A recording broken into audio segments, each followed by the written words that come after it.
মধ্যপ্রাচ্যে যুক্তরাষ্ট্রের বুক কাঁপানো রাত। ভেবেছিল তারা বিশ্বের একমাত্র পরাশক্তি। ভেবেছিল মধ্যপ্রাচ্যের আকাশে তারাই শেষ কথা। কিন্তু মাত্র এক রাতেই সেই দম্ভকে ধুলোয় মিশিয়ে দিল পারস্যের সিংহরা। 13ই জুলাই রাত মার্কিন সাম্রাজ্যবাদের জন্য এক চরম দুঃস্বপ্নে পরিণত হয়েছে। কুয়েত, বাহরাইন আর জর্ডান একযোগে 3টি দেশের মার্কিন সামরিক ঘাঁটিতে ইতিহাসের অন্যতম বিধ্বংসী ড্রোন ও মিসাইল হামলা চালিয়েছে ইরানের বিপ্লবী গার্ড বাহিনী IRGC। মার্কিন প্যাট্রিয়ট ডিফেন্স সিস্টেমকে খেলনা বানিয়ে তেহরান প্রমাণ করে দিল হরমুজ প্রণালী আমাদের, আর এই সাম্রাজ্যে আগ্রাসন চালাতে এলে ছাই হয়ে ফিরতে হবে। প্রথম আঘাত, জর্ডানে আগুনের তাণ্ডব। মারণাস্ত্রের গর্জন দিয়ে শুরু হয়েছিল প্রথম পর্ব। জর্ডানের মাটিতে থাকা মার্কিনীদের অন্যতম সুরক্ষিত আস্তানা প্রিন্স হাসান বিমান ঘাঁটি। IRGCর নিখুঁত ব্যালিস্টিক মিসাইলগুলো যখন জর্ডানের আকাশ চিরে নেমে আসছিল, মার্কিন রাডারগুলো তখন স্রেফ দর্শক। মাত্র কয়েক মিনিটের ব্যবধানে মার্কিন বাহিনীর বিশাল জ্বালানি ডিপো আর গোলা বারুদের ভাণ্ডার পরিণত হয় জ্বলন্ত অগ্নিকুণ্ডে। মরুভূমির বুকে মার্কিনীদের দম্ভ তখন দাউ দাউ করে জ্বলছে। দ্বিতীয় আঘাত, বাহরাইনের কমান্ড সেন্টার ধ্বংস। এর পরের টার্গেট ছিল বাহরাইন। মার্কিন পঞ্চম নৌবহরের নাকের ডগায় দাঁড়িয়ে থাকা drone command and control centre এবং হেলিকপ্টার রক্ষণাবেক্ষণ কেন্দ্রে হানা দেয় ইরানের কামিকাজের ড্রোনগুলো। মার্কিন ড্রোনগুলোকে অপারেট করার আগেই তাদের নিজেদের কন্ট্রোল রুমে গুড়িয়ে দিল ইরান। সেকেন্ডের ব্যবধানে মার্কিনীদের চোখ কান বন্ধ করে দেওয়া হয় এই অতর্কিত হামলায়। চূড়ান্ত ট্র্যাজেডি, কুয়েতে মার্কিন অহংকার ধূলিসা। কিন্তু আসল চমক তখনও বাকি ছিল। কুয়েতের সুরক্ষিত আলী আল সালেম সামরিক ঘাঁটি, যে প্যাট্রিয়ট এয়ার ডিফেন্স সিস্টেমের ওপর ভরসা করে মার্কিন সেনারা বুক ফুলিয়ে চলত, ইরানের ঝাঁকে ঝাঁকে আত্মঘাতী ড্রোন সেই প্যাট্রিয়টকে সোজা টার্গেট বানায়। মার্কিনীদের গর্বের সেই আকাশ প্রতিরক্ষা ব্যবস্থা মুহূর্তের মধ্যে লোহার ক্র্যাপে পরিণত হলো। একের পর এক ড্রোন গিয়ে আঘাত হানে কুয়েতের জ্বালানি ভাণ্ডার ও যোগাযোগ কেন্দ্রে। কুয়েতের আকাশ জুড়ে তখন কেবলই মার্কিনীদের আর্তনাদ আর কালো ধোঁয়ার কুণ্ডলী। IRGCর হুঙ্কার, হরমুজ প্রণালী আমাদের সার্বভৌমত্ব।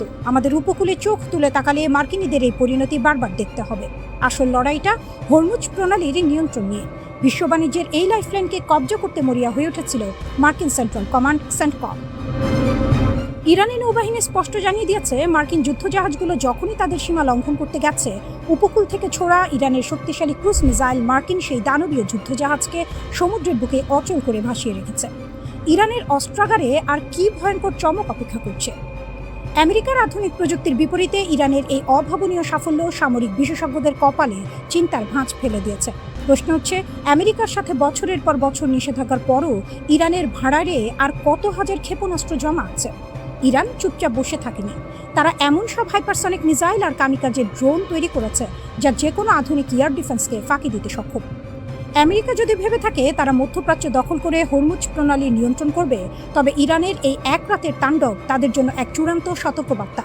বিশ্বের অন্যতম পরাশক্তিকে ঘরের মাঠে টেনে এনে কিভাবে নাস্তানাবুদ করতে হয় তা ইরান একাই দেখিয়ে দিল।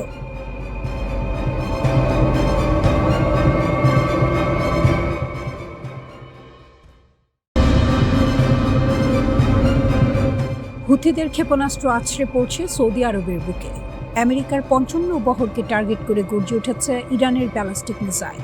আর পাল্টা জবাবে ইরানের ডজন খানেক শহরে বোমা বর্ষণ করছে মার্কিন যুদ্ধবিমান। মধ্যপ্রাচ্য আর কোনো ছায়াযুদ্ধের মধ্যে নেই। ইরান এবং আমেরিকা এখন সরাসরি মুখোমুখি। সবকিছু শুরু ইয়েমেনের সানা বিমানবন্দর থেকে। হঠাৎ এক ভয়াবহ হামলায় কেঁপে ওঠে রানওয়ে।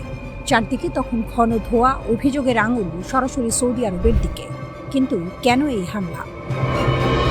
ইয়েমেনের বৈধ সরকার দাবি করছে ভিন্ন কথা। তাদের দাবি, একটি সন্দেহভাজন ইরানি বিমানকে অবতরণ থেকে আটকাতেই এই নিখুঁত অপারেশন চালানো হয়েছে। অর্থাৎ বেসামরিক অবকাঠামো নয়, টার্গেট ছিল ইরানের সামরিক সরবরাহ। কিন্তু হুথিরা এই আঘাত মুখ বুজে সহ্য করার পাত্র নয়। তারা একে সরাসরি যুদ্ধ ঘোষণা হিসেবে ধরে নেয়। হুথিদের পাল্টে আঘাত, সৌদিতে বিস্ফোরণের শব্দ। হুথিরা হুঙ্কার দিয়েছিল এই হামলার জবাব দেওয়া হবে। তারা তাদের কথা রেখেছে। সানা বিমানবন্দর হামলার ঠিক পরপরই সৌদি আরবের আবহা বিমানবন্দরের দিকে ছুটে যায় 6টি ক্ষেপণাস্ত্রের একটি সমন্বিত ঝাঁক। সৌদি আরবের আকাশে বিকট বিস্ফোরণের শব্দ শোনা যায়। হুথিরা প্রমাণ করে দিল তারা এখন আর শুধু রক্ষণাত্মক অবস্থানে নেই, তারা রিয়াদের যে কোনো আগ্রাসনের সমানুপাতিক জবাব দিতে প্রস্তুত। আর এই আঞ্চলিক উত্তেজনার ঠিক পেছনেই মাস্টার মাইন্ড হিসেবে দাঁড়িয়ে আছে ইরান। ইরানের এন্ট্রি, মার্কিন ঘাঁটিতে মিসাইল বৃষ্টি। ইয়েমেনের এই আগুন মুহূর্তের মধ্যে ছড়িয়ে পড়ে পারস্য উপসাগরে। ইরান আর পর্দার আড়ালে থাকতে রাজি নয়। এবার তারা নিজের ত্রাতার ভূমিকায় অবতীর্ণ হলো।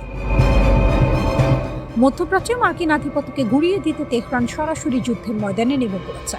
ইরানের রাষ্ট্রীয় গণমাধ্যম দাবি করেছে তারা মার্কিন সামরিক অবস্থান লক্ষ্য করে নতুন দফায় ঝাঁকে ঝাঁকে ক্ষেপণাস্ত্র এবং ড্রোন ছুড়েছে। বাহরাইনে অবস্থিত মার্কিন নৌবাহিনীর অত্যন্ত কৌশলগত ফিফথ ফ্লিট বা পঞ্চম নৌবহরের সদর দফতরের ঠিক কাছেই একাধিক ক্ষেপণাস্ত্র আঘাত এনেছে। বাহরাইন জুড়ে বেজে উঠেছে বিমান হামলার সাইরেন। উপসাগরীয় অঞ্চলের পুরো সমীকরণ এক ধাক্কায় বদলে গেছে। কুয়েত ঘাঁটিতে মার্কিন সেনা নিহতের দাবি। সবচেয়ে বড় খবরটি আসে কুয়েত থেকে। ইরানের ফার্স্ট নিউজ এজেন্সি দাবি করে কুয়েতে মার্কিন সামরিক ঘাঁটিতে ইরানের ব্যালিস্টিক ক্ষেপণাস্ত্র সরাসরি আঘাত এনেছে। হামলায় অন্তত ৩ জন মার্কিন সেনা নিহত হয়েছেন এবং ধ্বংস হয়েছে আমেরিকান বিধ্বংসী হাইমার্স রকেট সিস্টেম। যে অস্ত্র দিয়ে আমেরিকা ইরানকে কোণঠাসা করতে চেয়েছিল, ইরান নাকি ড্রোন পাঠিয়ে সেই অস্ত্রাগারই উড়িয়ে দিয়েছে। কুয়েতের আকাশেও কালো ধোঁয়ার কুণ্ডলী দেখা গেছে। তবে ওয়াশিংটন এই দাবি কঠোরভাবে প্রত্যাখ্যান করেছে। আমেরিকা জানিয়েছে কুয়েতে কোনো সেনা নিহত হয়নি। Point of no return. Iran যুক্তরাষ্ট্রকে এমন এক জায়গায় পৌঁছে গেছে যেখান থেকে আর ফিরে আসার কোনো পথ নেই। ইরানের অবস্থান। তেহরান স্পষ্ট করে দিয়েছে তাদের সার্বভৌমত্বে আঘাত করলে তারা পুরো মধ্যপ্রাচ্যকে জ্বালিয়ে দেবে। আমেরিকার অবস্থান। ওয়াশিংটন তাদের সামরিক ঘাঁটি এবং বিশ্ব বাণিজ্য রুটের সুরক্ষায় যে কোনো স্তরে যেতে প্রস্তুত। এক পক্ষ আঘাত করছে, অন্য পক্ষ পাল্টা প্রতিশোধ নিচ্ছে। এই চক্র বন্ধ হওয়ার কোনো লক্ষণ নেই। ইরান এখন মধ্যপ্রাচ্যে মার্কিন দাদাগিরির বিরুদ্ধে মূল প্রতিরোধ গড়ে তুলেছে।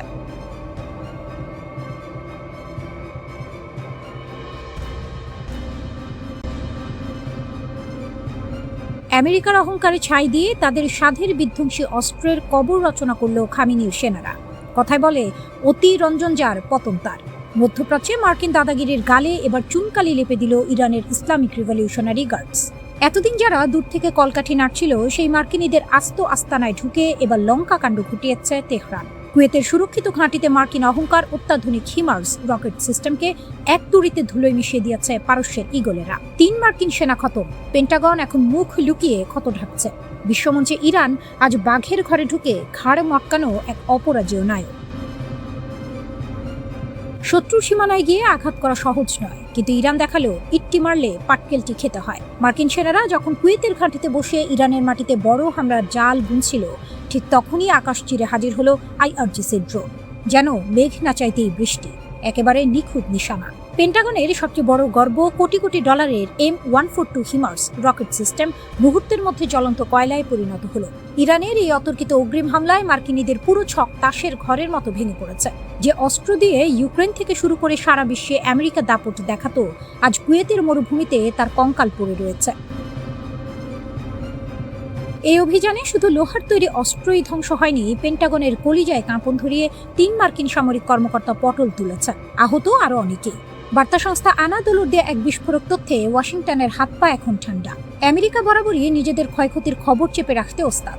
এবারও তারা মুখে কুলু পেটেছে। বিড়াল তপস্বী সেজে বসে থাকা ওয়াশিংটন এখন কোনো সদুত্তর খুঁজে পাচ্ছে না।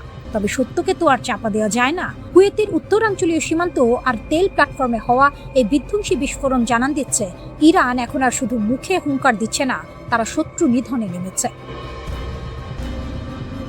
চাকার উপর বসানো যে চটপটে হিমার্স লঞ্চার যুদ্ধক্ষেত্রে অবস্থান বদলে পটুচ্ছিল ইরানের ড্রোনের গতিবেগের কাছে, তা আজ অচল পয়সা। 6টি GMLRS রকেট কিংবা অত্যাধুনিক ATACMS মিসাইল বহনে সক্ষম এই দানবীয় অস্ত্র আজ অকেজো। মার্কিন সামরিক বিশ্লেষকরা কপালে হাত দিয়ে বসেছেন। এটা তো শুধু একটি অস্ত্র ধ্বংসের গল্প নয়, এটা হলো আমেরিকার গায়ে হাত দেওয়ার হিম্মত। মধ্যপ্রাচ্যে মার্কিন ঘাঁটিগুলো যে এখন খড়ের গাদার মতো অরক্ষিত, তা হাতে নাতে প্রমাণ করে দিল তেহরান। মধ্যপ্রাচ্যে মোড়লগিরি করতে আসা আমেরিকার 12টা বাজিয়ে দিয়েছে খামেনির বীর যোদ্ধারা। ইরান আজ বুঝিয়ে দিয়েছে পারস্য উপসাগরে দাদাগিরি করতে এলে কচু কাটা হতে হবে। মার্কিন শক্তির এই মহাপতনই প্রমাণ করে মধ্যপ্রাচ্যের আসল হট্টাকর্তা এখন ইরান। হরমুজ প্রণালীর নিয়ন্ত্রণ ও পরিচালনায় যুক্তরাষ্ট্রের কোনো ধরনের হস্তক্ষেপ ইরান কখনো মেনে নেবে না বলে হুঁশিয়ারি দিয়েছে দেশটির সর্বোচ্চ সামরিক কমান্ড। ইরানের খাতাম আল আম্বিয়া সেন্ট্রাল হেডকোয়ার্টার্সের মুখপাত্র লেফটেন্যান্ট কর্নেল ইব্রাহিম জুলফাকারি এই সতর্কবার্তা দেন। এর আগে যুক্তরাষ্ট্রের প্রেসিডেন্ট ডোনাল্ড ট্রাম্প হরমুজ প্রণালীর নিয়ন্ত্রণ নেয়ার বিষয়ে মন্তব্য করেছিলেন। জুলফাকারি বলেন, আগেও সতর্ক করা হয়েছে, কোনো পরিস্থিতিতেই আমরা যুক্তরাষ্ট্রকে হরমুজ প্রণালীর নিয়ন্ত্রণে হস্তক্ষেপ করতে দেব না। ইরানি এই সামরিক কর্মকর্তা কয়েকটি আঞ্চলিক দেশের সমালোচনা করে বলেন তারা যুক্তরাষ্ট্রকে সহযোগিতা করছে। 40 দিনের যুদ্ধ করলে, বোমা ফেললে তারপরও যে দেশ মাথা তোলে সে দেশকে শেষ বলা যায় না। ইরান এখন ঠিক সেই জায়গায় দাঁড়িয়ে। একদিকে ট্রাম্পের ট্রুথ সোশ্যালে যুদ্ধংদেহী পোস্ট, অন্যদিকে পেন্টাগনের অপারেশন এপিক ফিউরি 2 এর পরিকল্পনার গুঞ্জন। তবু তেহরান টলেনি, মাথা নোয়নি, বরং পাল্টা বার্তা দিয়েছে। হুমকির ভাষায় কথা বললে জবাব পাবে, সম্মানের ভাষায় কথা বললে সম্মান পাবে। ইরানের পররাষ্ট্রমন্ত্রী আব্বাস আরাকচি ব্রিক্স সম্মেলনে দাঁড়িয়ে যা বললেন সেটা কূটনৈতিক ভাষণ নয়, সেটা পোড়া মাটি থেকে উঠে আসা আওয়াজ। তিনি বলেছেন, আমেরিকার হুমকি নতুন নয়, দশকের পর দশক ধরে এই ভয় দেখানো চলছে, কিন্তু ফলাফল কি? শূন্য। 40 দিনের যুদ্ধে যা পেয়েছে তার চেয়ে বেশি পাবে না। ইরান চাপে বাঁকে না, এটা তারা দেখেছে, অভিজ্ঞতা নিয়েছে। এই কথাগুলো ফাঁকা আস্ফালন নয়, পেছনে আছে একটি সামরিক বাস্তবতা যা ওয়াশিংটন ও তেল আবিবের ঘুম কেড়েছে। ইরানের হাতে আজ মধ্যপ্রাচ্যের সবচেয়ে বড় ও বৈচিত্র্যময় ক্ষেপণাস্ত্র ভাণ্ডার। মার্কিন সেন্ট্রাল কমান্ডের 2022 সালের হিসাব বলছে 3000-এর বেশি ব্যালিস্টিক ক্ষেপণাস্ত্র। শাহাব 3, সেজ্জিল, খোররামশার, এগুলোর পাল্লা 2000 কিলোমিটার পর্যন্ত, ইসরায়েল থেকে পূর্ব ইউরোপ পর্যন্ত পৌঁছাতে পারে। আর এখন ইরানি গণমাধ্যম থেকে আসছে আরও শীতল সংবাদ। 500টি আন্তঃমহাদেশীয় ব্যালিস্টিক ক্ষেপণাস্ত্র বা ICBM প্রস্তুত করা হচ্ছে। নিউ ইয়র্ক, ওয়াশিংটন ডিসি, এই শহরগুলোর নাম উঠছে সম্ভাব্য লক্ষ্যবস্তু হিসেবে। আলাদাভাবে গুঞ্জন উঠেছে উত্তর কোরিয়ার হোয়াসং 15 ক্ষেপণাস্ত্রের প্রযুক্তি ইরানে পৌঁছেছে, যে ক্ষেপণাস্ত্রের পাল্লা প্রায় 13,000 কিলোমিটার, আমেরিকার মূল ভূখণ্ড পর্যন্ত। নিশ্চিত প্রমাণ এখনো নেই, কিন্তু পশ্চিমে উদ্বেগে ঢেউ উঠেছে। ইরানের এই শক্তির ভিত তৈরি হয়েছে দশকের পর দশকে নিষেধাজ্ঞার বেড়াজাল পেরিয়ে চীন ও উত্তর কোরিয়ার সহায়তায়।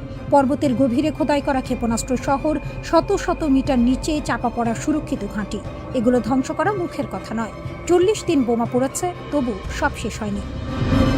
অন্যদিকে ট্রাম্প সোশ্যাল মিডিয়ায় যুদ্ধ জাহাজের ছবি পোস্ট করেছেন, মানে ঝড়ের আগের নীরবতা। পেন্টাগন নাকি 3টি পরিকল্পনা নিয়ে ভাবছে। একটিতে ইরানের সামরিক ঘাঁটি ও অবকাঠামোয় তীব্র হামলা, দ্বিতীয়টিতে বিশেষ বাহিনী পাঠিয়ে ভূগর্ভস্থ পারমাণবিক স্থাপনা সুরক্ষিত করা, আর তৃতীয়টিতে হক দ্বীপ দখল, ইরানের তেল রপ্তানির প্রাণকেন্দ্র।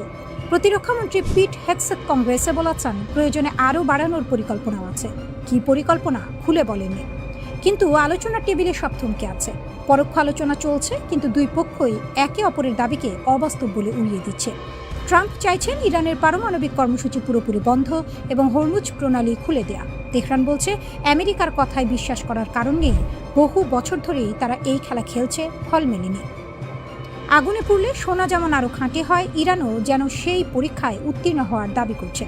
নত যেন না হওয়ার এই জেদ, এটাই এখন তেহরানের সবচেয়ে বড় অস্ত্র, ক্ষেপণাস্ত্রের চেয়েও হয়তো ধারালো।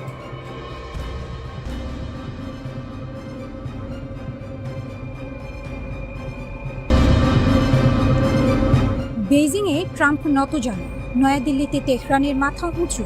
যুদ্ধ শেষে নতুন দুনিয়ার নতুন হিসাব। ইতিহাস কখনো কখনো একই দিনে দুটো ছবি আঁকে, পাশাপাশি কিন্তু সম্পূর্ণ বিপরীত।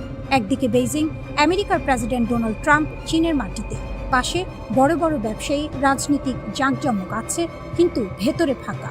শরীরের ভাষা বলছে এই সফর আত্মবিশ্বাসের নয়, বাধ্যবাধকতার। অন্যদিকে নয়াদিল্লি, ব্রিক্স পররাষ্ট্রমন্ত্রীদের সম্মেলনে ইরানের পররাষ্ট্রমন্ত্রী আব্বাস আরাকচি, মাথা উঁচু, কণ্ঠ দৃঢ়, বার্তা স্পষ্ট। ইরান নিজের শর্তে দাঁড়িয়ে আছে, এক চুলও নড়েনি। দুটো ছবি, একটাই সত্য, 40 দিনের যুদ্ধের পর পৃথিবীর ক্ষমতার মানচিত্র বদলে গেছে।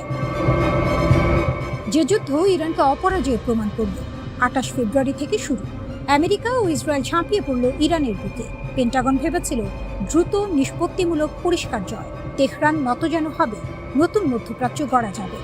কিন্তু ইরান মাটি কামড়ে পড়ে রইল। 40 দিন ধরে বোমা সহ্য করেছে, ক্ষেপণাস্ত্র সহ্য করেছে, হরমুজ প্রণালী বন্ধ রেখে পুরো বিশ্বের জ্বালানি বাজারে কাঁপন ধরিয়েছে। শত্রুর একটিও কৌশলগত লক্ষ্য পূরণ হতে দেয়নি। 70 রাতের বেশি রাজপথে ছিল ইরানের জনগণ, ভয়ে নয়, প্রতিজ্ঞায়। প্রেস টিভির বিশ্লেষণ বলছে, এই সাফল্য শুধু ইরানের শত্রুদের চমকে দেয়নি, চমকে দিয়েছে মিত্রদেরও। রাশিয়া, চীন, যারা ইরানের পাশে থাকে, তারাও ভাবেনি তেহরান এতটা টিকে থাকতে পারবে। এতটা শক্তি দেখাতে পারবে। এই অপ্রত্যাশিত প্রতিরোধই ইরানকে বিশ্ব রাজনীতির স্বাধীন চলক বানিয়ে দিয়েছে। ট্রাম্প বেজিংয়ে গিয়েছেন, কিন্তু এই সফর যা হওয়ার কথা ছিল তা আর নেই। তাইওয়ান নিয়ে চাপ দেওয়ার কথা ছিল, এখন সেই সাহস নেই। বাণিজ্য যুদ্ধে ছাড় আদায়ের কথা ছিল, এখন উল্টো ছাড় দেওয়ার আশঙ্কা। চীনের ওপর আধিপত্য দেখানোর সুযোগ ছিল, এখন সেটা স্বপ্ন মাত্র। কারণ ইরান যুদ্ধ আমেরিকার আসল দুর্বলতা ফাঁস করে দিয়েছে। প্যাট্রিয়ট মিসাইল শেষ হয়ে গেছে, থার্ড ইন্টারসেপ্টরের মজুদ তলানিতে। টমাহক ক্রুজ ক্ষেপণাস্ত্র নিঃশেষ প্রায়। এগুলো বানাতে লাগে বছর, লাগে কোটি কোটি ডলার। এখন চীন যদি তাইওয়ানে হাত বাড়ায়, আমেরিকার হাতে দেওয়ার মতো কি আছে? তাইওয়ান জানে, জাপান জানে, দক্ষিণ কোরিয়া জানে, আর সবচেয়ে ভালো জানে বেইজিং। তাই এবার আলোচনা টেবিলে চীন বসেছে অন্যরকম ভূমিতে। দাবি দেওয়া এখন আর সীমাবদ্ধ নেই, কারণ আমেরিকার ঘাড়ে চেপে বসেছে ব্যর্থ যুদ্ধের বোঝা। মার্কিন বিশ্লেষকরা পর্যন্ত আশঙ্কা করছেন, ট্রাম্প হয়তো তাইওয়ানের সামরিক সহায়তা কমিয়ে আনবেন, অকল্পনীয় ছাড় দিতে বাধ্য হবে। আমেরিকা এখন আর শর্ত দেওয়ার জায়গা নেই, শর্ত শুনতে বাধ্য হচ্ছে। আর আসছে নয়াদিল্লি প্রতীকের চেয়েও বড় বার্তা। ঠিক যখন ট্রাম্প বেইজিংয়ে কোণঠাসা, ঠিক তখনই নয়াদিল্লিতে ব্রিক্স সম্মেলনে আর আসছে পাশে উঠতি শক্তির প্রতিনিধিরা, যারা আমেরিকার একচেটিয়া দুনিয়াকে চ্যালেঞ্জ করছে। আর আসছে বক্তব্য একটাই, ইরান নিজের নীতি থেকে এক পাও সরেনি। যুদ্ধ হয়েছে, চাপ এসেছে, বোমা পড়েছে, তবু ইরান নিজের অধিকারের প্রশ্নে কোনো আপোষ করেনি। এই বার্তার তাৎপর্য বিশাল। বিশ্ব দেখছে একটি দেশ যাকে পরাশক্তি ঘিরে ধরেছিল, সে সম্মেলনে এসে বুক চিতিয়ে কথা বলছে, ভিক্ষা চাইছে না, মাথা নামাচ্ছে না। এই দৃশ্যটাই নতুন পৃথিবীর ঘোষণাপত্র। তেহরানের সবচেয়ে বড় শক্তি এটাই, সে চীনের মুখের দিকে তাকায়নি, রাশিয়ার কাঁধে ভর দেয়নি।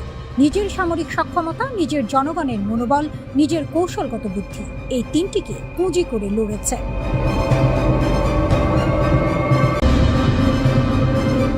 আমেরিকা ভেবেছিল ইরানকে হাঁটু গেড়ে বসিয়ে দেবে, কিন্তু তেহরান নতজানু হয়নি, বরং ধ্বংসস্তূপের ভেতর থেকে, আগুনের ভেতর থেকে উঠে এসেছে এক নতুন নেতা। শরীরে পোড়ার দাগ, মুখে ক্ষত, কিন্তু চোখে এমন এক দৃঢ়তা যা দেখে ওয়াশিংটনের ঘুম উড়ে গেছে। তার নাম মোস্তাবা খামেনি। 28 ফেব্রুয়ারি যে হামলায় তার বাবা আলী খামেনি নিহত হন, সে একই হামলায় আহত হন মোস্তাবা। মুখে, বাহুতে, বুকে, কোমরে, শরীরের একাধিক জায়গায় গভীর ক্ষত। এক পায়েও আঘাত, মাথার পেছনে গেঁথে গিয়েছিল শার্প নেলের টুকরো। সেই রাতে পৃথিবীর সবচেয়ে শক্তিশালী দেশটি মনে করেছিল ইরানের মেরুদণ্ড ভেঙে দেওয়া হয়েছে, নেতৃত্ব শূন্য, দেশ দিশেহারা, পতন আসন্ন। কিন্তু সেই রাতেই ইতিহাস অন্য রাস্তা বেছে নিল। বাবার উত্তরসূরি হিসেবে মোস্তফা ক্ষমতার হাল ধরলেন, হাসপাতালের বিছানা থেকে, আধো অন্ধকার কোনো নিরাপদ আশ্রয় থেকে, কিন্তু ধরলেন এবং আর ছাড়েননি। মার্কিন গোয়েন্দা সংস্থাগুলো এখন এক অদ্ভুত সমস্যায় পড়েছে। CIA আছে, NSA আছে, স্যাটেলাইট আছে, ড্রোন আছে, সাইবার নজরদারি আছে, কিন্তু মোস্তফাকে চোখে দেখা যাচ্ছে না। কারণটা সহজ, তিনি কোনো ইলেকট্রনিক ডিভাইস ছুঁয়ে দেখছেন না। ফোন নেই, ইমেল নেই, ইন্টারনেট নেই। বার্তা যায় বিশ্বস্ত দূতের হাত দিয়ে, সিদ্ধান্ত জানা যায় সামনাসামনি বৈঠকে, ঠিক যেন মধ্যযুগের কোনো রণকৌশলী যাকে আধুনিক প্রযুক্তি দিয়ে ধরা যায় না। CNN একাধিক মার্কিন কর্মকর্তার বরাত দিয়ে জানিয়েছে, আমেরিকা এখন যা জানছে মোস্তফা সম্পর্কে তার পুরোটাই পরোক্ষ। যারা তার সঙ্গে দেখা করছেন তাদের কথা থেকে, যারা বার্তা বহন করছেন তাদের মুখ থেকে। এখানেই আরেকটা ভয় ঢুকে গেছে ওয়াশিংটনের মাথায়। কিছু গোয়েন্দা বিশ্লেষক সন্দেহ করছেন ইরানের ভেতরে কেউ কেউ হয়তো মোস্তফার নাম ভাঙিয়ে নিজের এজেন্ডা চালাচ্ছে। মোস্তফার কর্তৃত্বের আড়ালে আসলে কার হাত? এই প্রশ্নের উত্তর এখনো অজানা। ইরানের সংসদ ঘোষণা দিয়েছে যুক্তরাষ্ট্রের সঙ্গে সব কূটনৈতিক সিদ্ধান্তের চাবিকাঠি এখন একজনের হাতে, মোস্তাবা খামেনি। যুদ্ধ করবেন কি সন্ধি করবেন, পারমাণবিক আলোচনায় যাবেন কি যাবেন না, সব এক মানুষের কলমের ডগায়। জাতীয় নিরাপত্তা কমিটির এক সদস্য সাফ বলে দিলেন, সর্বোচ্চ নেতার রায়ই চূড়ান্ত। আইনসভা এবং নির্বাহী বিভাগ সম্পূর্ণভাবে তার বিচারের ওপর ন্যস্ত, এ বিষয়ে কোনো মতভেদ নেই।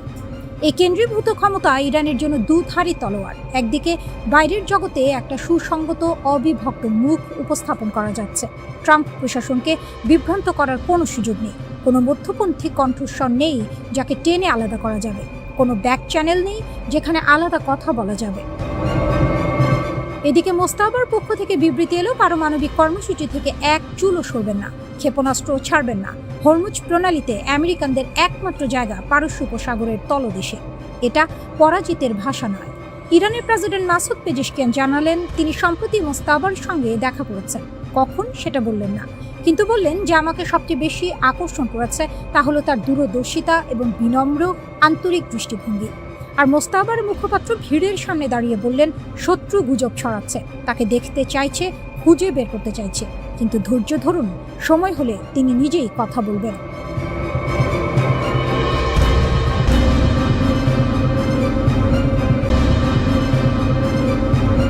পেন্টাগনের পরিকল্পনা টেবিলে নতুন অভিযানের মানচিত্র, ইসরায়েলের সামরিক মহলে চাপা উত্তেজনা।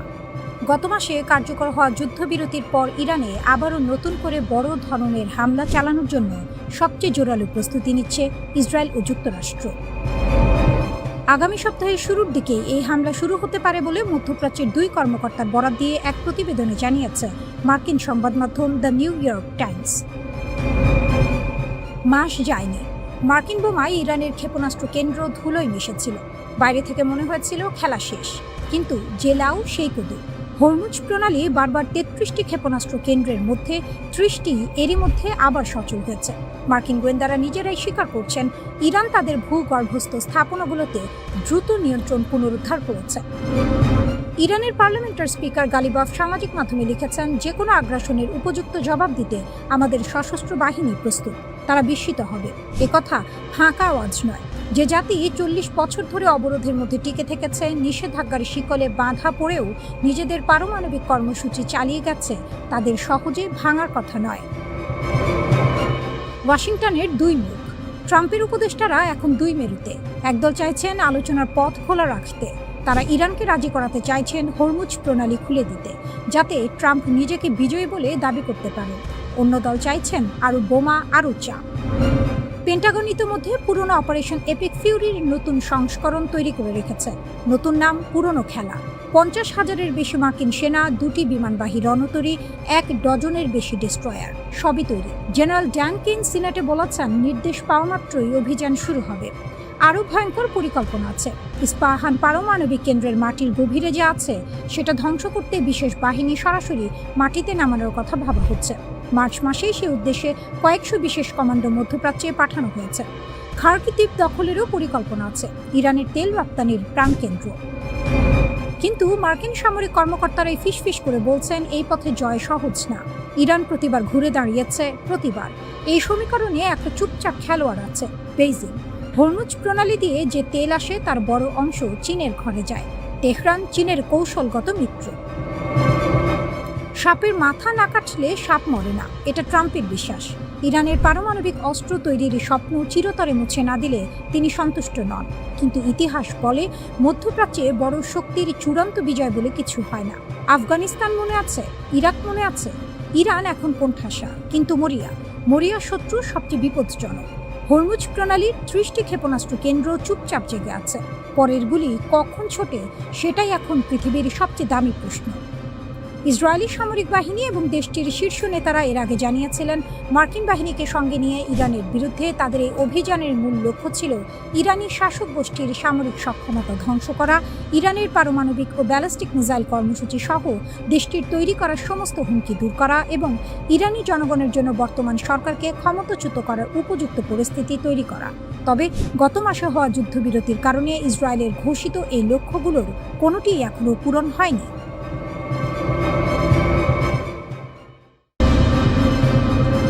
রিজার্ভ ইঞ্জিনিয়ারিংয়ের ফাঁদে আমেরিকা, ঘুঁটি সাজাচ্ছে তেহরান।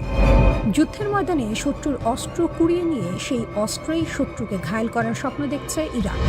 অবিস্ফোরিত মার্কিন ক্ষেপণাস্ত্র আর ড্রোনের ধ্বংসাবশেষ এখন তেহরানের হাতে যেন সোনার খনি। টমাহক ক্ষেপণাস্ত্র, AGM-158 এবং MQ-9 ড্রোন সহ বেশ কয়েকটি মার্কিন অস্ত্র ইরানের মাটিতে অকেজ হয়ে পড়েছে। সেগুলো এখন ইরানি প্রকৌশলীদের গবেষণাগারে নিভৃতে কথা বলছে। কট্টরপন্থী কায়হান পত্রিকার এডিটর ইন চিফ শরিয়ত মাদারি সোজা সাপটা বলে দিয়েছেন, এই প্রযুক্তি শুধু গোলা বারুদের গুদামে আটকে রাখলে চলবে না, চীন ও রাশিয়ার সঙ্গে ভাগ করে নিতে হবে। অর্থাৎ একটি ত্রিভুজ তৈরি হচ্ছে, যে ত্রিভুজের কেন্দ্রে বসে ইরান ভূ রাজনীতির নতুন সমীকরণ লিখতে চায়। রাষ্ট্রীয় টেলিভিশনের উপস্থাপক দর্শকদের আশ্বস্ত করেছেন অদ্ভুত এক ভাষায়, অবিস্ফোরিত ক্ষেপণাস্ত্রগুলো রিভার্স ইঞ্জিনিয়ারিং করে ফিরিয়ে দেওয়া হবে উপহার হিসেবে।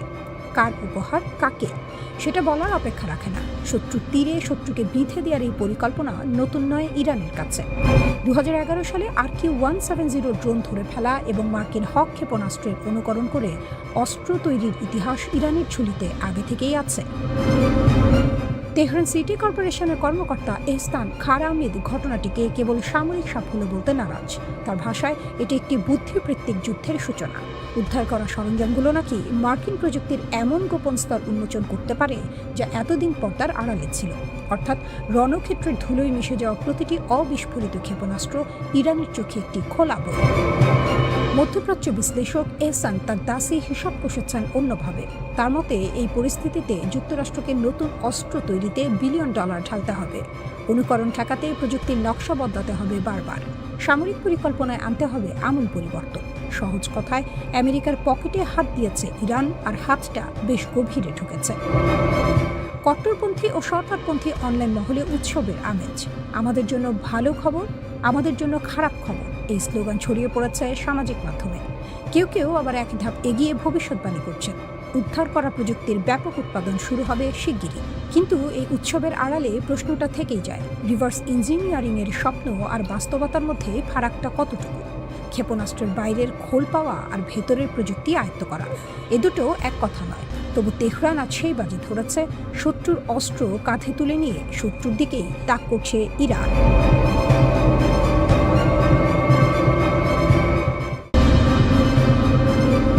একদিকে হরমুজ প্রণালীতে ইরানের সেই ঘাতক ডলফিন সাবমেরিনের মহড়া, আর অন্যদিকে তেহরানের এক হাড় হিম করা হুঁশিয়ারি। শত্রুরা এমন এক যুদ্ধের মুখোমুখি হতে যাচ্ছে যার জন্য তারা স্বপ্নেও প্রস্তুতি নেয়নি। পশ্চিমা বিশ্ব যখন মনে করেছিল তারা ইরানের সব হাড়ির খবর জানে, ঠিক তখনই তেহরান বোমা ফাটালো। ব্রিগেডিয়ার জেনারেল আমির আকরামিনিয়া স্পষ্ট ভাষায় জানিয়ে দিয়েছেন, ইরানের পরবর্তী পাল্টা আঘাত হবে আকাশ থেকে পড়া কোনো এক নতুন রণকৌশলে। এতদিন লড়াই চলত স্থল, আকাশ আর সমুদ্রে, কিন্তু ইরান এবারও হুঙ্কার ছেড়েছে। যুদ্ধ এবার হবে এমন এক অ্যারেনা বা ময়দানে যা শত্রুর রাডারেও ধরা পড়বে না। এটাকে কেবল মুখের কথা ভাবলে ভুল করবেন। ইরান বুঝিয়ে দিয়েছে তারা কেবল ঘর সামলাতেই ব্যস্ত নয়, বরং আক্রমণকারীর চোখে চোখ রেখে ইটের বদলে পাটকেলটি মারার সব সরঞ্জাম গুছিয়ে রেখেছে। তাদের এই নতুন যুদ্ধের ধরন সম্ভবত সাইবার স্পেস থেকে শুরু করে মহাকাশ কিংবা সম্পূর্ণ অপ্রচলিত কোনো মারণাস্ত্র হতে পারে। হরমুজের প্রহরী, ছোট সাবমেরিন, বড় ধামাকা। হরমুজ প্রণালীতে এখন ইরানের চাঁদের হাট, তবে সেটি আলোর নয় বরং আধুনিক মারণাস্ত্রে। নৌবাহিনীর প্রধান রিয়ার অ্যাডমিরাল শাহরাম ইরানি নিশ্চিত করেছেন যে তাদের হালকা ওজনের সাবমেরিনগুলো এখন সম্পূর্ণ প্রস্তুত। এগুলো কেবল পানির নিচে ভেসে থাকা লোহার টুকরো নয়, বরং এগুলো এক একটি পানির বাঘ। সম্প্রতি ইরানি যুদ্ধজাহাজ IRIS সিনার ওপর হামলার জবাবে এই সাবমেরিনগুলো যে দুঃসাহসিক অপারেশন চালিয়েছে তাতে শত্রুপক্ষ এখন ছেড়ে দেমা কেঁদে বাঁচি অবস্থায়। সাবমেরিনগুলো পানির নিচে নিঃশব্দে ঘাপটি মেরে বসে থাকে, যেন বোবা শত্রুর মুখে নেই, কিন্তু যখন আক্রমণ করে তখন পালানোর পথটুকু রাখে না। মার্কিন যুদ্ধ সচিব পিট হেক্সাট যতই ব্যঙ্গ করে বলুন যে ইরানের কামিকাজি ডলফিন নেই, তেহরানের বর্তমান তৎপরতা বলছে শত্রুর কপালে দুঃখ আছে। রেড লাইন বা লক্ষণ রেখা, IRGCর ইস্পাত কঠিন শপথ। Islamic Revolutionary Guard Corps IRGC পরিষ্কার জানিয়ে দিয়েছে, ইরানের তেল ট্যাঙ্কার বা বাণিজ্যিক জাহাজে হাত দেওয়া মানে হচ্ছে সিংহের মুখে হাত দেওয়া। Brigadier general Syed Majid Musavi ঘোষণা করেছেন, ইরানের মিসাইল এবং ড্রোনগুলো এখন শত্রুর ঘাঁটির দিকে তাকানো আছে। আঙুল এখন ট্রিগারে, কেবল আদেশের অপেক্ষা। আমেরিকা যখন প্রজেক্ট ফ্রিডম নামের এক নাটকীয় উদ্যোগ নিয়ে সাগরে নামার চেষ্টা করেছিল, ইরান তখন এক মাঘে শীত যায় না নীতিতে অটল ছিল। মাত্র 36 ঘন্টার মাথায় ট্রাম্পের সেই প্রজেক্ট যখন মুখ থুবড়ে পড়ল, তখন প্রমাণিত হলো যে হরমুজ প্রণালীতে কার হুকুম চলে। তেহরান সরাসরি জানিয়ে দিয়েছে, কেবল তাদের অনুমোদিত করিডোরই হবে নিরাপদ, বাকি সবখানে থাকবে যমদূতের পাহারা। ইরানের এবারের রণকৌশলকে বিশ্লেষকরা বলছেন, সাপও মরবে, লাঠিও ভাঙবে না, গোছের কৌশল। তারা সরাসরি যুদ্ধে জড়ানোর চেয়ে শত্রুকে মানসিক চাপে রাখতেই বেশি ওস্তাদ। কেন শত্রুরা ভয়ে কাঁপছে? অপ্রত্যাশিত যুদ্ধক্ষেত্র। ইরান এখন প্রচলিত যুদ্ধের বাইরে নতুন ডোমেইন যেমন ইলেকট্রনিক ওয়ারফেয়ার ব্যবহারের ইঙ্গিত দিচ্ছে। স্নায়ুযুদ্ধ ও জ্বালানি বাজার। হরমুজের চাবিকাঠি ইরানের হাতে থাকায় বিশ্ব তেলের বাজারে টান পড়ার ভয়ে পশ্চিমারা এখন উঠতে না পেরে খুঁটি ধরছে। মিসাইল ও ড্রোন শক্তি। IRGC ড্রোনগুলো এখন কেবল নজরদারি নয়, বরং সরাসরি আত্মঘাতী হামলায় পারদর্শী।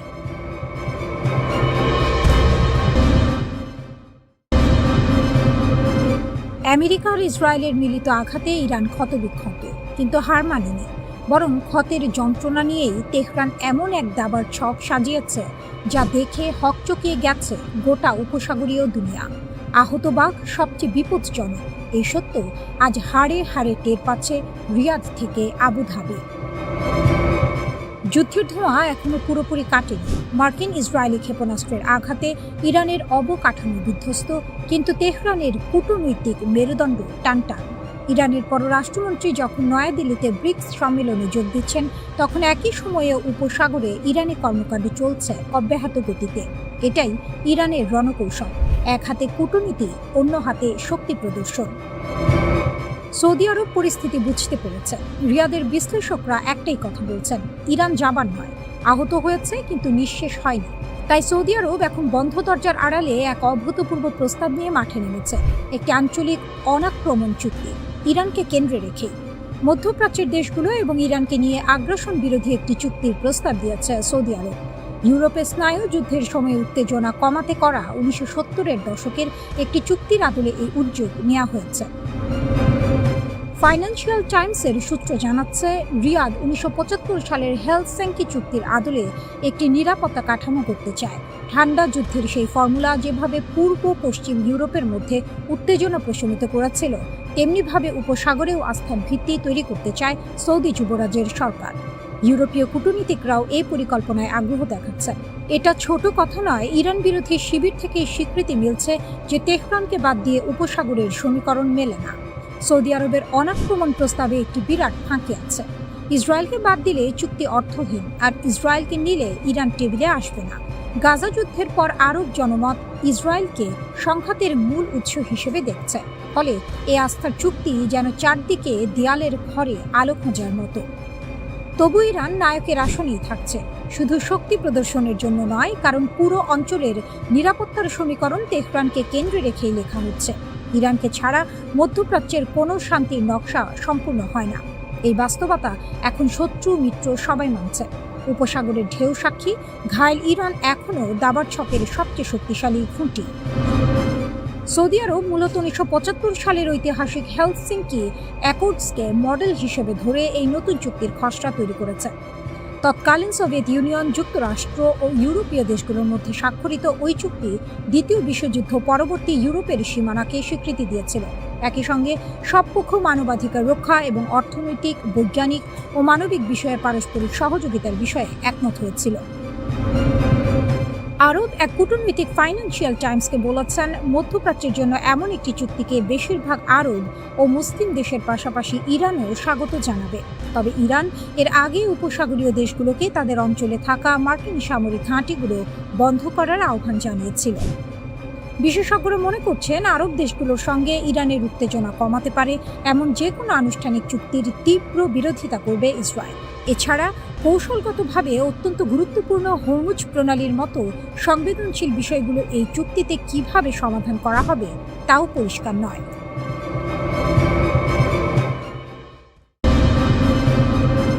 যুদ্ধবিরতির আড়ালে ইরানের গোপন খেলা। ধ্বংসস্তূপের মাঝে দাঁড়িয়ে ইরান কুড়িয়ে নিচ্ছে শত্রুর অস্ত্র, আর সেই অস্ত্রকেই বানাচ্ছে নিজের ঢাল তলোয়ার।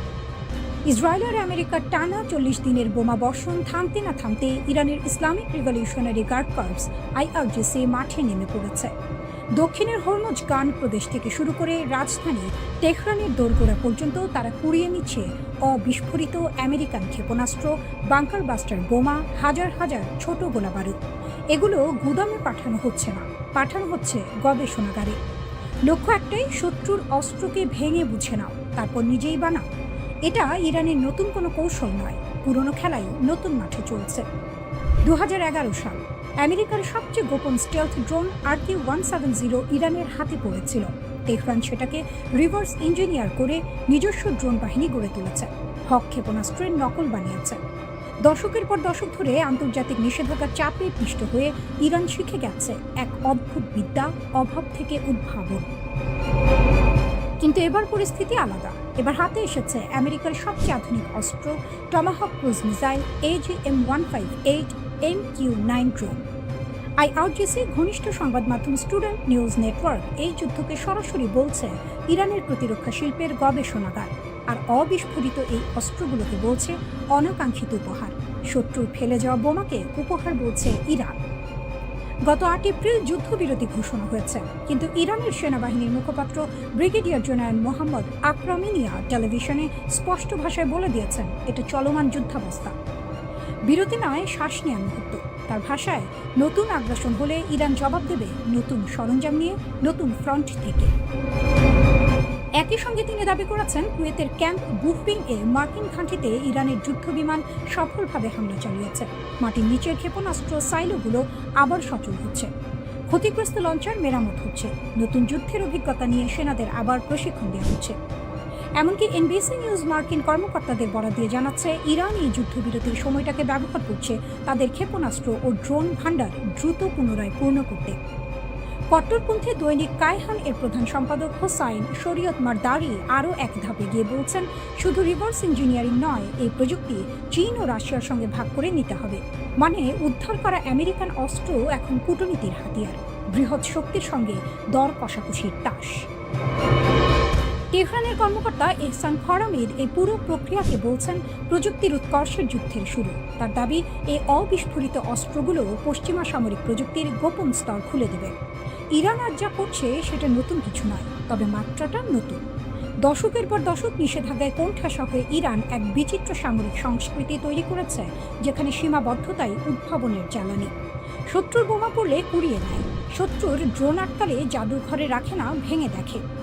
তেহরান যখন প্রকাশ্যে বলছে এটা যুদ্ধাবস্থা, যখন বলছে নতুন ফ্রন্ট থেকে জবাব দেবে, তখন এই যুদ্ধবিরতি আসলে শান্তির পথ নয়, পরের রাউন্ডের প্রস্তুতি পর্ব।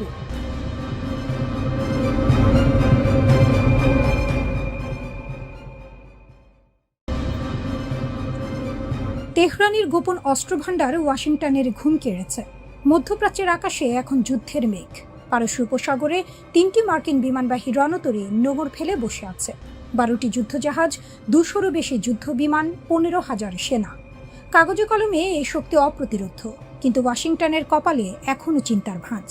কারণ যার মুখোমুখি হতে হচ্ছে সে কাঁচা খেলোয়াড় নয়। তেহরান দশকের পর দশক ধরে এই দিনের জন্যই তৈরি হয়েছে। প্রশ্নটা সহজ, উত্তরটা জটিল। ইরানের কাছে আসলে কি আছে?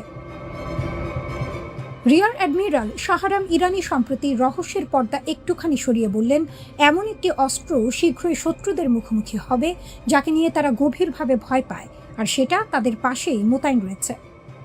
কি সেই অস্ত্র খোলাসা করেননি তিনি, কিন্তু এই নীরবতাই যেন হাজার কথা বলে। ইরানের সর্বোচ্চ নেতা জানিয়েছেন, পারমাণবিক ও ক্ষেপণাস্ত্র কর্মসূচি আমাদের জাতীয় সম্পদ। সামুদ্রিক, স্থল ও আকাশসীমার মতোই আমরা এটি রক্ষা করব। মিসাইলের হিসাবটা এখানে গুরুত্বপূর্ণ। মার্কিন সামরিক বাহিনী যে ডার্ক ইগল হাইপারসনিক মিসাইল মোতায়েনের কথা ভাবছে, সেটি 5 ম্যাক গতিতে ছোটে 2776 কিলোমিটার দূরের লক্ষ্যে আঘাত করতে পারে। শুনতে ভয়ঙ্কর লাগে, কিন্তু মাত্র 14 কেজি বিস্ফোরক বহন ক্ষমতা, এটা জানলে ছবিটা পাল্টে যায়। অন্যদিকে ইরানের খোররামশার 4 ব্যালিস্টিক মিসাইল 2000 কিলোমিটারের বেশি পাল্লায় 1500 কেজি ওয়ারহেড বহন করতে সক্ষম। তুলনাটা অনেকটা ছুরি দিয়ে তলোয়ারের মোকাবিলা করার মতো। আরও উদ্বেগের বিষয় হলো ইরানের চোখের শক্তি। মার্কিন গোয়েন্দা সূত্রের দাবি, 2024 সালেই চীন থেকে TE-014 মডেলের একটি উন্নত স্যাটেলাইট সিস্টেম কিনেছে তেহরান। এই উপগ্রহ মার্কিন ঘাঁটিগুলো অত্যন্ত নির্ভুলভাবে পর্যবেক্ষণ করতে পারে, অর্থাৎ শত্রুর ঘরের নকশা আগে থেকেই জানা। যুদ্ধের চেয়ে বড় সুবিধা আর কি হতে পারে? পেন্টাগনের অনুমান ছিল ইরানের আকাশে প্রতিরক্ষা ভঙ্গুর, কিন্তু বাস্তবে মার্কিন বায়ুসেনার F-15 স্ট্রাইক ইগল ভূপাতিত হওয়ার খবর সেই হিসাব উল্টে দিয়েছে। যে দেশকে কাগজে বাঘ ভাবা হয়েছিল, সে রীতিমতো নখর দেখিয়ে দিল। আর ইসরায়েলি সামরিক সূত্রের স্বীকারোক্তি আরও চমকপ্রদ। ইরানের 400 কেজির বেশি সমৃদ্ধ ইউরেনিয়াম সরানো না গেলে এই যুদ্ধ তাদের জন্য বড় ব্যর্থতা। একজন শীর্ষ ইসরায়েলি কর্মকর্তার এই কথাই বলে দেয়, লক্ষ্য পুরোপুরি অর্জিত হয়নি। ইরান কিন্তু হাত গুটিয়ে বসে থাকেনি। কাতার, কুয়েত, সংযুক্ত আরব আমিরাত, ইরাক ও সৌদি আরব সহ 8 দেশে মার্কিন 16টি সামরিক ঘাঁটিতে হামলার দাবি করেছে তেহরান। সিএনএন-এর একটি প্রতিবেদনে স্বীকার করেছে এই হামলাগুলো এত দ্রুত ও নিখুঁত ছিল যে ব্যয়বহুল মার্কিন রাডার ব্যবস্থাগুলো কার্যত অকার্যকর হয়ে পড়েছে। এমনকি উপসাগরীয় অঞ্চলে মার্কিন বাহিনীর আকাশচোখ খ্যাত E-3 নজরদারি বিমানও রেহাই পায়নি বলে দাবি করা হচ্ছে।